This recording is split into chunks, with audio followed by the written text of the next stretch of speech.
Mia had always prided herself on her independence and thoughtful decision-making.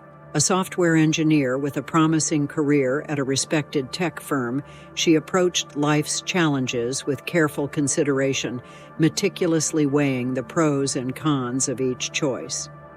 Her colleagues admired her for her level-headedness and foresight. That was until she met Alex at a local tech mixer, an encounter that would upend her carefully constructed world. Alex swept into her life like a whirlwind, all charm and charisma. Tall, with piercing blue eyes and a smile that seemed to promise adventure, he drew people to him like moths to a flame. His confidence was intoxicating, and his vision for the future seemed so clear and enticing that it was hard not to get caught up in his enthusiasm. Their conversation that night sparked something in Mia she hadn't felt in years, a sense of excitement and possibility. Alex spoke passionately about his startup, a platform he claimed would revolutionize the way people interacted with technology. His eyes gleamed as he described his plans, and Mia found herself captivated. Over the next few weeks, Alex and Mia met frequently. Coffee dates turned into long discussions about technology and innovation. Alex had a way of making Mia feel like the most important person in the room, hanging on her every word and praising her insights. It was intoxicating. When Alex suggested that Mia quit her stable job to join his startup, she hesitated at first. It went against everything she stood for: stability, careful planning, and measured risk. But Alex was persistent. "You're wasting your potential there," he insisted, his eyes gleaming with what Mia mistook for admiration. "With your skills, we could revolutionize the industry. Don't you want to be part of something bigger, something that could change the world?" Flattered by his praise and caught up in his enthusiasm, Mia found her reservations slowly eroding. She began to see her current job as stifling, a barrier to achieving her true potential. The more Alex talked, the more Mia convinced herself that taking this leap was not just logical, but necessary for her growth.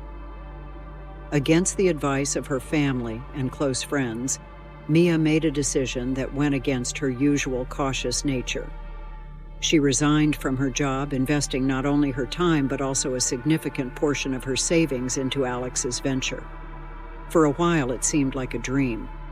The startup's open-plan office buzzed with energy, and Mia threw herself into her work with passion.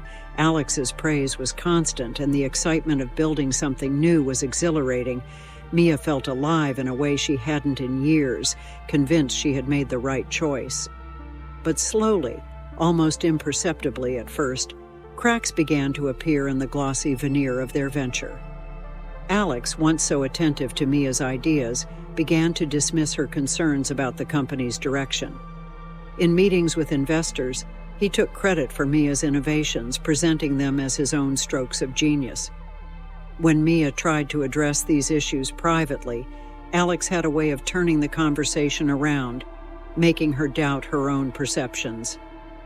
"You're being too sensitive," he'd say with a laugh that didn't quite reach his eyes. "This is how things work in the startup world. You need to toughen up if you want to succeed." As the months wore on, the startup's initial promise began to fade. Deadlines were missed, and investors grew increasingly wary. Alex's behavior became more erratic, charming and confident in public, but prone to angry outbursts behind closed doors.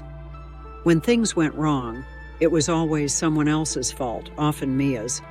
It was only when the startup inevitably failed, leaving Mia jobless and with depleted savings, that she saw Alex for who he truly was. He had used her, manipulated her with carefully crafted compliments and grand promises.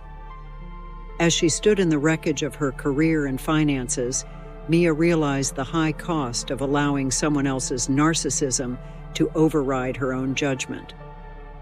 The following months were tough. Mia struggled with feelings of shame and self-doubt. How could she, always so careful and analytical, have fallen for Alex's manipulations? The process of rebuilding her career and her confidence was slow and painful. But with each small step, each job application, each coding project, each honest conversation with friends she had neglected, Mia felt herself growing stronger. She began to see her experience not just as a failure, but as a valuable, if painful, lesson. She learned to trust her instincts again, to value her own judgment over the seductive promises of others. Mia realized that true vision and leadership uplift others, while narcissism ultimately destroys everything it touches. As she embarked on her new path, starting a small consulting firm that valued collaboration and integrity, Mia carried with her a hard-earned wisdom. She became an advocate for others, sharing her story as a cautionary tale about the dangers of narcissistic influence in the workplace. The experience had changed her, but not broken her. Mia emerged more resilient, more compassionate, and more determined than ever to succeed on her own terms. She had danced to the siren's song and survived, now stronger, for having heard its deadly melody.